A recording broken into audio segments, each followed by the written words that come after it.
Hey you guys, so I am outside in my backyard today with Mr. Moo. Oh, he's a little camera shy. But I'm so excited because I just got some books in the mail from Amazon from my very sweet cheerleading coach from college. She sent me these books so I can read them with you guys. So big thank you to my coach. But let's go ahead and start reading these books. I'm so excited. I've never read them before, so I'm so excited to read them with you and Moo. The first one we're going to read today is Islandborn, and this is by Junot Díaz, and it's illustrated by Leo Espinosa.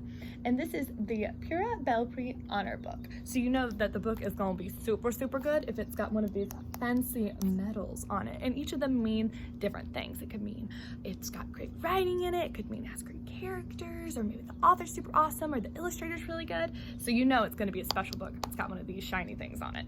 Let's go ahead and get started. Islandborn. Every kid in Lola's school was from somewhere else. Hers was a school of faraway places. May was from a city so big it was like its own country. India and Camilla were from a stony village at the tippy top of the world. Mateo had lived in a desert so hot that even the cactus fainted. New was born in a jungle famous for its tigers and its poets. And Lola was from the island. So when her teacher, Miss Obie, told the class, "Please draw a picture of the country you were originally from, your first country, and bring it tomorrow," everyone got super excited. "I'm gonna put in pyramids," said Dahlia. "And I'll draw a canal this long," Franklin said. "There's gonna be a mongoose in mine," Nelson yelled. Nelson always yelled. Everyone was talking about their drawings. Everyone but Lola. Lola, you see, loved to draw, but she had left the island when she was just a baby, so she didn't remember any of it. Lola raised her hand. She hated raising her hand almost as much as she hated Nelson's yelling. "Miss, what if you don't remember where you're from? What if you left before you could start remembering?" "No problema," Miss Obie said. "And are there people around you who remember?" "Like my whole neighborhood?" Lola said. "And they're always talking about the island." "Oh, then," Miss Obie started, "maybe," but Lola finished her sentence. "I should talk to everyone who does remember. I should draw from their memories." "That's a very good plan, Lola," Miss Obie said with a smile. You can see Sophie. Can you guys see Sophie? There's her tail. She wanted to read with us. Lola started feeling better about the assignment, but then she saw all the other kids chatting excitedly about what they were going to draw, and it made her sad. Everybody was remembering their first home, even Nelson, who always forgot everything. Nelson even forgot his last name once, for like an hour. Lola had always wanted to remember the island, but no matter how hard she tried, she never could. It was like a familiar word just at the tip of your tongue, but instead of a word, this was an entire world. Lola closed her eyes and tried to recall anything about the island, but nothing came up. She kept trying all through the school day. To help her focus, she put her fingers on the side of her head, just like her Abuela psychic sometimes did.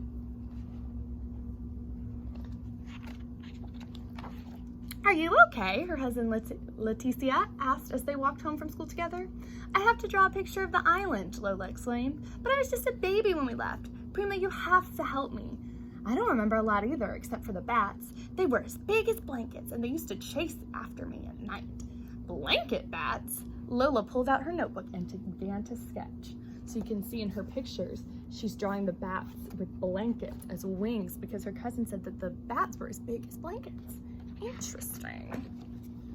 Leticia stopped Mrs. Bernard, who always sold them crispy empanadas after school. "Mrs. Bernard, what do you remember most about the island?" "Oh, the music, of course. The whole country is like the inside of a gira, like the inside of a drum." "You mean like our neighborhood?" Lola said. "The neighborhood has so much music, it was like a radio with the dial broken off. On the island, there's even more music. There's more music than air, and everyone is always dancing. Even in their sleep, people dance." "Sleep dancing," Lola sketched. And you can see in her imagination what she's drawing, all these people are dancing while they're asleep. Leticia led Lola to the barbershop that her brother, Jonathan, owned. "Lola has to do an assignment about the island. She needs to know what you remember most about it." "Wepa," said Jonathan, laughing. "The agua de coco. How wonderful it tastes when you drink it right from the coconut." Mr. Rodriguez sat up in the chair. "And the mangoes that are the size of your head and so sweet." "They make you want to cry," Lola said. She loved mangoes. "That exactly." How much color there is, said the woman waiting with her son. Colorful cars, colorful houses, flowers everywhere. Even the people are like a rainbow, every shade ever made. Like us in here, Lola said. Even more color, the woman said. Agua, mango heads, rainbow people. Lola was trying to keep up. The island sounds so beautiful. Why did we leave? Well, it isn't all beautiful, the woman said. The heat is on you like 5 bullies. The oldest barber muttered, and other things. Like what? Lola wanted to ask, but the oldest barber already turned away. You can see, look at what's going on in her mind, that she's going to sketch all those beautiful rainbow people. In the lobby of the building, the cousins ran into Mr. Muir, the superintendent. Leticia called out, "Hey, Mr. Muir, can you tell us what you remember most about the island?" "Nobody cares about that old stuff," Mr. Muir grumbled. "Just be glad you live here." "Don't listen to him," Leticia said. "Keep going and call me if you need any help, okay?" "I will," Lola said. When Lola got into the elevator, she put her fingers on her temples and closed her eyes. "Island," she called like it was a cat, but like a cat, the island didn't come. So she's like going, trying to remember. Do you ever do that when you have to think super hard? At home, Lola found her Abuela at the kitchen table trying to finish a puzzle. Abuela loved puzzles. "Abuela, I'm supposed to draw a picture of the island for school, but I don't remember it." "Why don't I remember it?" "Hija, you were just a baby when you left, but the other kids remember." "Just because you don't remember a place doesn't mean it's not in you." "Well, will you tell me what you remember most?" Lola asked. "Of course. What I remember most is the beaches. Yeah, our beaches are like poetry. You know when you hear your favorite poem, that's how it is on the beaches. Fish jump from the waves onto your lap, and the sunset sometimes the dolphins will come out from the water to bow good night. And up north where I'm from, there are even whales in the surf. Beach poetry, dolphins, surfing, whales." Lola sketched as fast as she could. And look at that beautiful sunset. Oh my goodness, these illustrations are gorgeous. Lola's mother stuck her head in from the kitchen. "Hija, what I remember most is the hurricane that hit the island right after you were born. Like the biggest, baddest wolf of all. It huffed and puffed and blew thousands of houses into the sky." Oh my goodness, a hurricane. So my second grade friends from last year, we learned all about hurricanes. And if you're a new second grade friend, we're gonna learn about hurricanes this year. So you'll just have to wait and find out about how crazy hurricanes can be. "Where were we?" Lola asked, her eyes wide. "We were hiding under the bed is where we were." Abuela said. "That's right," her mother said. "And you know what? You never cried once. You were such a brave little girl." "I wish I could remember that," Lola sighed. "Well, it happened," her mother said. "You might not remember the island, but it remembers you." And you can see there's her Abuela and her mom, and then there's baby Lola under the bed hiding from the hurricane. "You really should talk to Mr. Muir," Abuela suggested. "He knows about the island almost more than anybody." "Well, we tried asking him," Lola said, "but he didn't want to help." "Mr. Muir can be a little grouchy sometimes. Let me talk to Mrs. Muir. I bet we can get her to help you." Abuela called downstairs and shouted at Mrs. Muir, who then shouted at Mr. Muir. The old people were always shouting at each other. That's how they talked. Maybe Nelson was an old person in training. "Go on down," Abuela said. "Mr. Muir said he would try to help." Lola was a little nervous, but that didn't stop her from knocking on the super's door. Mrs. Muir let her in. "Look how big you've gotten, Lola. Mr. Muir's in his workshop. Go right on in." Mr. Muir looked up from the contraption he was fixing. "Your grandma says you've been interviewing people about the island." Lola nodded nervously. "Yes, sir. It's for a class assignment." "What have they told you?" She flipped through her sketches. Bat blankets, more music than air, fruit that makes you cry, beach poems, and a hurricane like a wolf. "I see," Mr. Muir said. "So no one told you about the monster?" Lola's eyes got wide and she shook her head no. "Even those who know don't always want to talk about him." Mr. Muir turned towards an old worn map that he had of the island. "Our island has always been a beautiful place. It was when I was your age, and it is today. But even the most beautiful places can attract a monster. A long time ago, long before you were born, that's exactly what happened. A monster fell upon our poor island." For once, Lola's pencil didn't move. It was the most dreadful monster anyone had ever seen. The whole island was terrified and no one could defeat it. It was just too strong. For 30 years, the monster did as it pleased. It could destroy an entire town with a single word and make a whole family disappear by simply looking at it. Lola's curly hair was uncurling with fear. Did you see the monster, Mr. Muir? Yes, all the time. Were you scared? We were all very scared. Oh my goodness. Lola's heart was pounding. So what happened next, Mr. Muir? What should always happen to monsters? Heroes rose up. Strong, smart young women, just like you, Lola, and a few strong, smart young men, too. They got tired of being afraid and fought the monster. What a titanic battle that was.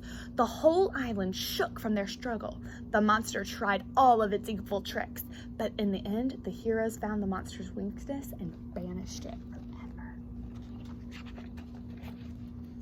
Whoa, Lola whispered. Well, what happened to the heroes? No one knows, really. It was so long ago. Mr. Muir took off his glasses and sighed. Anyway, you should get back upstairs. It's getting close to dinner time. Well, thank you, Mr. Muir, Lola said. Thank you for all your help. How'd it go? Lola's mom asked. It was really good. Lola looked at the blank page in her hands. Lola spent the rest of the night drawing the island. She started out with one page, but she needed more room, so she added another page, and then another, and soon she had a book.